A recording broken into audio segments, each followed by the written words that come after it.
የፊፋና የዓለም ዋንጫው ጉዳይ አሁንም መነጋገሪያነቱን ቀጥሏል። በርካታ የአውሮፓ ሀገራቶች ላይ በዚህ ተቃውሞ ከማሰማትም አልፎ ራሳቸውን አሁን ላይ በይፋ ከዓለም ዋንጫው ስለማግለል በሁለቱም ጾታ ይህንን ጉዳይ ተቃውሞ ስለመውጣታቸው በይፋ አስታውቋል። ፊፋ ይህንን እቅድ ማይተው ከሆነ ዳግም ወደዚህ ፊፋ በሚያዘጋጃቸው አጠቃላይ ውድድሮች እንደማይሳተፉ በይፋ አስታውቋል። ከሌሎቹም አህጉራቶች እንደዚህ ተመሳሳይ ጥያቄ እየቀረበበት ነው የሚገኘው ፊፋም የሰጠው ምላሽ አለ። አጠቃላይ ዝርዝር ሁኔታዎች ምን ይመስላሉ የሚለውን በቆይታችን የምንመለከቱ ነው የሚሆነው። ሌላው ደግሞ ክርስቲያኖ ሮናልዶ ዶ ሳንቶስ አቬሮ ተከታታይ ድራማ ሊሰራ ስለመሆኑ ተሰምቷል። ዝግጅቶቹ በራሱ ፕሮዳክሽን እየተመራ ስለመጠናቀቁና ምናልባትም በቅርቡ ለህዝብ ይፋ እንደሚሆን ተገልጿል። ታዲያ የክርስቲያኖ ሮናልዶ ፊልም ምንድነው? ጭብጡ ምንድነው? አላማው ምንድነው? አጠቃላይ ዝርዝር ሁኔታዎቹ ምን ይመስላሉ የሚሉትን ሌላው በቆይታችን እንዳሰነው የሚሆነው ማለት ነው። ከዙር ጋር በተገናኘ የተሰሙ ዝርዝር ጉዳዮች አሉ። የተሸጠም ዓለም ዋንጫ አለ።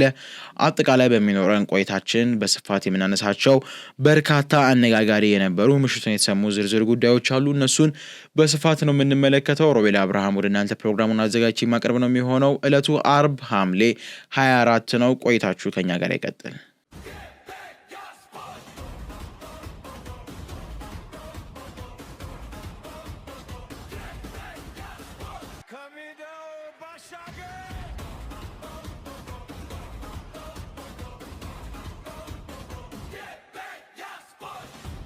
ተመልሰናል።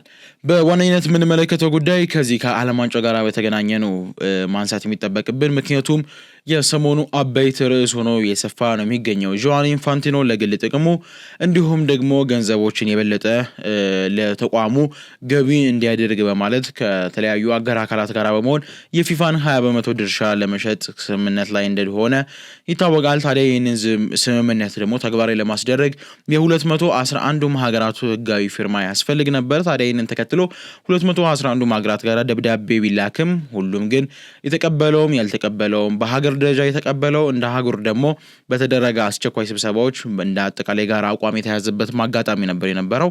አውሮፓውያን ታዲያ ሁሉ በአንድ ድምጽ ያጸደቁበት ሁኔታ ነበር የነበረው። ይሄንን ያልተቀበልንም ብለው በይፋ አሳውቀዋል። አለመቀበላቸው ብቻ ደግሞ ሳይሆን ፊፋ እንደው ከሌሎች ቡድኖች ጋር ተመሳጥሮ በገንዘብም በሌሎች መንገድም ይህን ነገር ተግባራዊ የሚያደርግ ከሆነ ሙሉ በሙሉ ከፊፋ ውድድሮች ላይ ራሱን በማውጣት አስተዳዳሪ ጉዳዮችን በሙሉ በዩኤፋ እየተመራ ቀጣይ ውድድሮች ይከናወናል። የሱፐር ሊግን አይዲዮሎጂ ለማምጣት በሚመስል ወይ ነው እየተንቀሳቀሰ ያለው። ስለዚህ የትኛውም የአውሮፓ ቡድን ከእንግዲህ በዓለም ዋንጫውም ሆነ በመሰል ፊፋ በሚያዘጋጃቸው የክለብም ሆነ ዓለም አቀፍ የሀገራት ውድድር ላይ አንሳተፍም ሲል በይፋ ማስታወቁ ተሰምቷል። ታዲያ ባወጣው መሰረትም ዩኤፋ በዝርዝሩ ላይ ይህ ሊሆን የሚገባ አይደለም፣ እግር ኳስ የእግር ኳስ ባለቤት ለሆነው ደጋፊ መመለስ እንጂ በፊፋ ለጥቅም ተብሎ የሚሰራ ስራ አይደለም። ደጋፊዎችን እስካስቀደምን ድረስ ደግሞ በጋራ ልንኖርበት የሚገባው አንድ ጉዳይ ገንዘብን ትተን እንደ ጋራ ለደጋፊው ስሜት መፋቀርን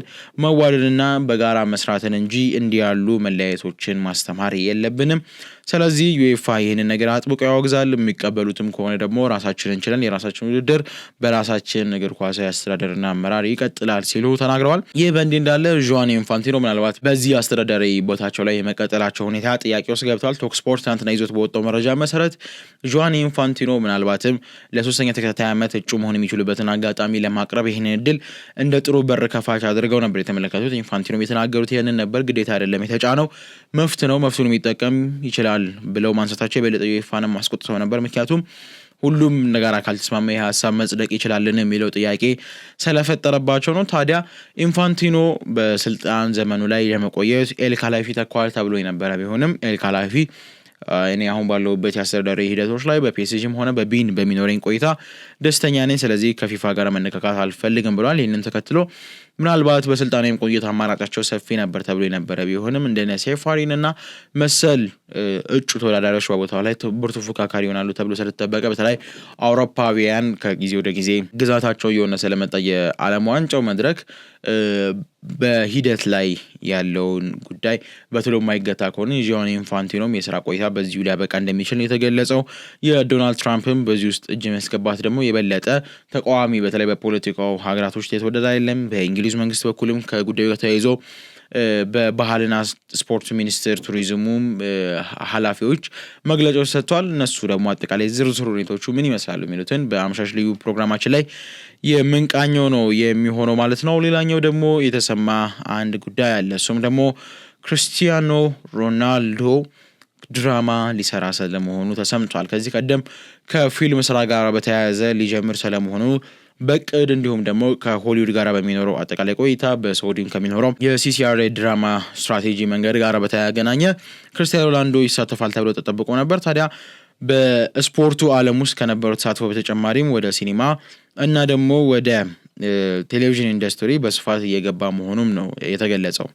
ሌላው ይህ ትልቅ ፕሮጀክት ዴይ ዋን የተሰኘ ፊልምም እንደሆነ የተገለጸው የብሪታንያ ድራማ ነው። ታዲያ ተከታታይ ፊልም ነው የሚሆነው። ከእግር ኳስ በስተጀርባ ያሉትን ሚስጥሮች፣ ስልቶችና አጠቃላይ የቢዝነስ ውጣ ውረዶችን የሚዳስስ እንደሆነም ነው የተገለጸው።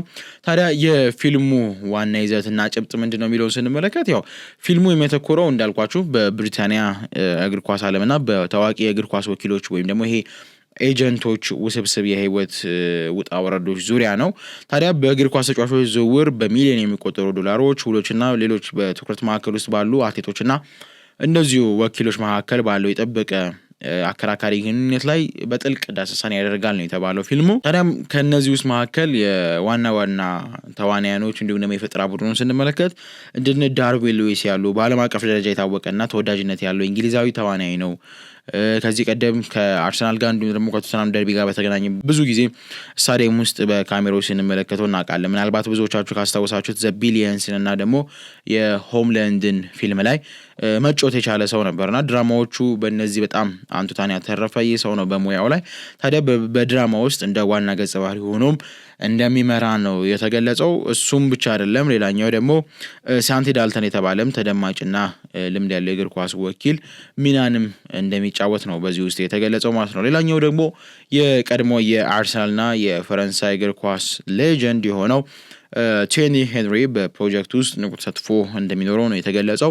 ሌሎችም ደግሞ በድራማው የሚዘጋጀው ከክርስቲያኖ ሮናልዶ ጋር አጠቃላይ በታዋቂነት ደረጃ በእንግሊዝ የፊልም ኢንዱስትሪ ውስጥ ከፍተኛ አንቱታን ማግኘት የቻሉት በተለይ ደግሞ እንደዚህ ያሉ ፊልም ሰሪና ዳይሬክት በማድረግ ትልቅ ስም ያላቸው እነ ማቲ ሾን የሚጨምር እንዲሁም ደግሞ እነ ኪክ አስ እንዲሁም ደግሞ ኪንግማን ማቴዎ ቬን እነዚህን መሰል ፊልሞች ላይ በስፋት ሲጫወት እናውቀው ነበርና እንደ አጠቃላይ ይህ ትልቅ ፕሮጀክት የመጀመሪያ የቀረጻ ስራዎቹ በለንደን ከተማ ጀምሮ ነው እያለ የሚቀጥለው ዩአር ወይም ደግሞ በክርስቲያኖ የፕሮዳክሽን ቲም በአጠቃላይ በዩአር ማርቭ ስቱዲዮ ነው የፊልም ይሰራል የተባለው ማለት ነው። ታዲያ የፕሮጀክቱ ዋና ፋይዳ ላይ ሮናልዶ ምንድነው የሚለውን ስንመለከት እንዳጠቃላይ ሮናልዶ ከእግር ኳስ ሜዳ ውጪ በአጠቃላይ የሚዲያ ኢንቨስትመንቶችን በማስፋፋት ላይ ይገኛል።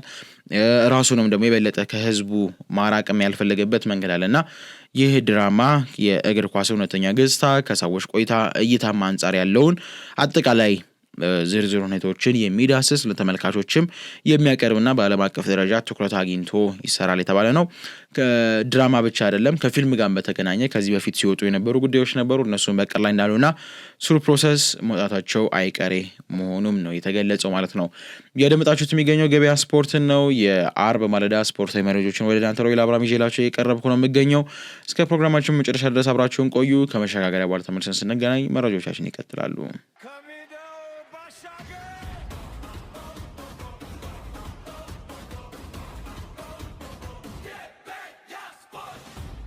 ተመልሰናል። በዋነኝነት ደረጃ የምንመለከተው ደግሞ አሁን ኒውካስትል ዩናይትድን ይሆናል። ኒውካስትል ዩናይትድ አሰልጣኙን አሰናብቷል። 48 ዓመቱን እንግሊዛዊ አሰልጣኝ ኤዲ ሃው ከቡድኑን ከረጅም ጊዜ በኋላ ለዋንጫ አብቅተው ወደ ሻምፒዮንስ ሊግ መድረክ መልሰው ኃይለኛ ግሬስን ሰጥተውት ነበር። ይሁን እንጂ ከጊዜ ወደ ጊዜ የመጣባቸው የውጤት ማጣት ቡድኑ ላይ ያላቸውን ቆይታ አጠራጣሪ አድርጎት ነበር። ታዲያ ትናንትናም ስለመለያየታቸው ነው የተሰማው ማለት ነው።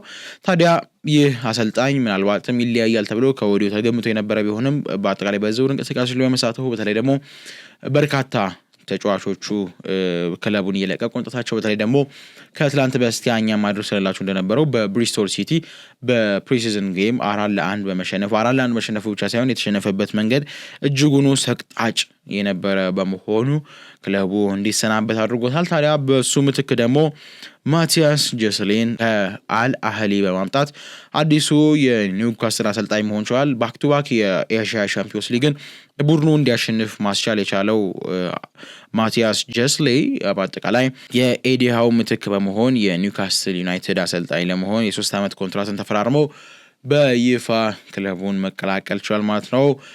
ይህ በእንዲህ እንዳለ ምናልባት ኒውካስል ዩናይትድ 2 ተጫዋቾችን ሊያጣም ስለመሆኑ የተሰማው አንደኛው ኒኮ ወልትማደን ነው። እሱም በውሰት ክለቡን ሊለቅ ከጫፍ መድረሱን የተገለጸው ማንቸስተር ዩናይትድ እና ኤቨርተን የተጫዋቹ ፈላጊዎች ስለመሆናቸውም ተገልጿል። ሌላኛው ደግሞ ከአርሰናል ጋር ስሙ በስፋት እየተያዘ የሚገኘው ጉማሬሽ ነው። ብሩኖ ጉማሬሽ ምናልባት ተስማሚ ጥያቄዎች ከዚህ በኋላ የሚቀርብለት ከሆነ በተለይ ደግሞ የኤዲ ሃውስ መውጣት ዝውውሩን የበለጠ ያፋጥነዋል ተብሎ ይጠበቃል ማለት ነው። ወደ ሌሎች መረጃዎቻችን ደግሞ ስናመራ ባየር ሙኒክ ማስፈሪነቱን ቀጥሏል። በእርግጥ በየአመቱ እያገኘ የሚቀጠቀጠው ቡድን ነው። ይሁን እንጂ ከጊዜ ወደ ጊዜ መሻሻሎች፣ እድገቶች የነበሩ ቢሆንም አሁንም ግን 73-3 የሚለው ነገር እንዲቀጥል አድርጎታል። ያው ከአማተሩ ክለብ ሮታች አይጀር ጋራ የወዳጅነት ጨዋታውን በትናንትናው ዕለት የከወነው ባየር ሙኒክ 15-0 በሆነ ውጤት ተጋጣሚው ማሸነፍ ችሏል። አስገራሚ ነገሮቹ ደግሞ ደቂቆች ሲቆጠሩበት የነበረው መንገድ ነው። 6-7-8 ይቆጠራል። ከዛ በኋላ የተወሰነ ጋፕ ይፈጠርና ደግሞ 50-51 52 45 46 47 አይነት ደቂቆች ላይ ነው በአንድ ደቂቃ ልዩነት ነበር እነዚህ 15 ጎሎች ሲቆጠሩ የነበሩና እጅግ አስደናቂ የነበረ ጥምረትንም በቡድኑ መካከል የተመለከትንበት ነበር። እነ አጆን ኢብራሂሞቪች፣ እነ ቻዜ እንዲሁም ደግሞ እነ ካርሎስ ናሲቦ እንዲሁም ፓሊኒያ ቪቺኒዲያ እንዲሁም ደግሞ ኪሚቺ፣ ኦስሞና ኑራች፣ አጠቃላይ ፓቭሎቪች የአጠቃላይ የባየር ሙኒክን የድል ግቦችን ማሳረፍ የቻሉ ተጫዋቾች ናቸው ማለት ነው። ባየር ሙኒክ ከዚህ ቡድን ጋር እንደ አጠቃላይ ባደረጋቸው ቆይታ ላይ 73-3 በሆነ ድምር ውጤት ነው ማሸነፍ የቻሉት። ያለፉትን 8 ዓመታት እነዚህ ክለቦች መገናኘት ይችላል። ባለፉት 8 ዓመታት በአማካኝ በአንድ ጨዋታ 10 እንደማዝነብ ቁጠሩት። 27-0 የሚያለቀው የአምናውን ጨዋታ ማስታወስ እንችላለን። ኮምፓኒ ከባድ ግፍ ነው በእነዚህ ላይ እያራመደ የሚገኘው ሞራል የለም እንደ የሚያስብል ጉዳይ ነው። ሌላኛው ደግሞ የቤንጃሚን ሜንዲ ጉዳይ ደግሞ ሌላኛው መነጋገሪያ ወይም ደግሞ ትናንትና በነበረው ዕለት ትልቅ አጀንዳና ርዕስ የነበረ ጉዳይ ነበር። ይህም ደግሞ ፈረንሳዩ ተጫዋች ቤንጃሚን ሜንዲ 2018 ከፈረንሳይ ብሔራዊ ቡድን ጋር በመሆን ዓለም ዋንጫ ማሳካቱን እናውቃለን። ታዲያ ዓለም ዋንጫን ሲያሳካ ደግሞ አንድ ቡድን የወርቅ ሜዳሊያውን እንዲሁም ደግሞ አጠቃላይ የዋንጫው ቅጂ እንደሚሰጠው ይታወቃል። ታዲያ ይህንን ቅጂ በጨረታ አወዳድሮ በመሸጥ 54,000 ዩሮ ወደ ኪሱ ማስገባቱ ነው የተገለጸው። ታዲያ ብዙ ጊዜ አልተለመደም እንደዚህ ያሉ ትልቅ ዋንጫዎችን ለመሸጥ ብዙ ጊዜ ትልልቅ ተጫዋቾች ሲደፍሩ አንመለከትም ነበር። ምናልባት እንደነ ሊዮ ሜሲ እንደነ ክርስቲያኖ ያሉ ባላንዶራቸውን ሽጠው ለእርዳታ ሲያውሉት ልንመለከት እንችላለን። ግን ደግሞ በአጠቃላይ ሂደት ለ54,000 ዩሮ በሚል ይህን የመሰለ ተጫዋችን ይሸጣል።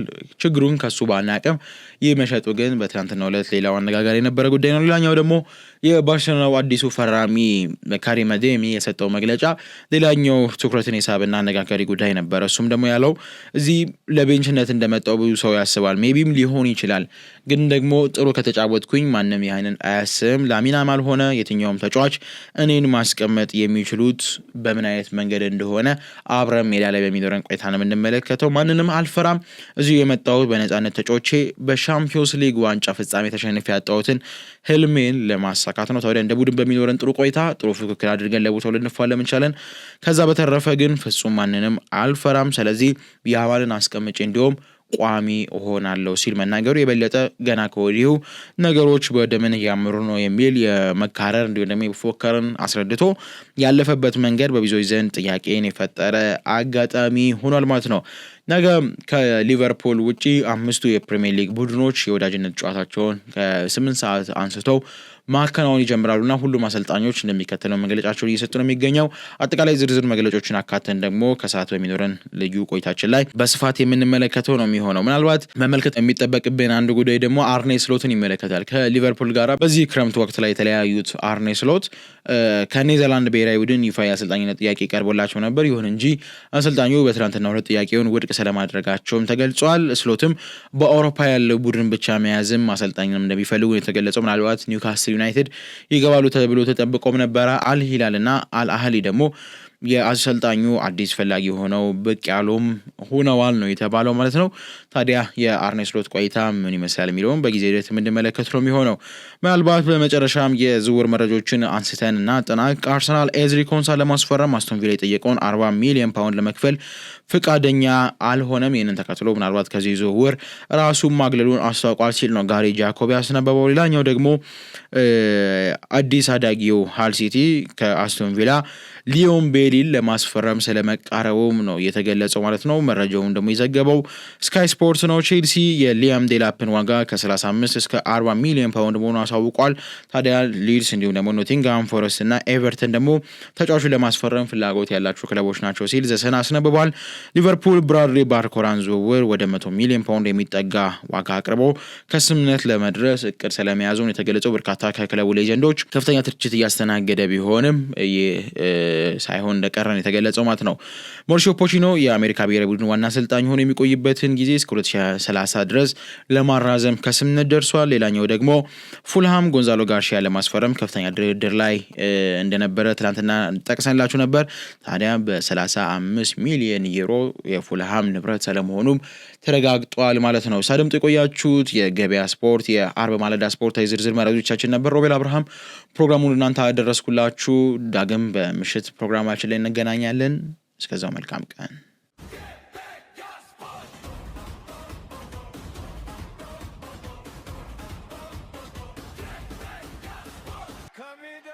Bashaga!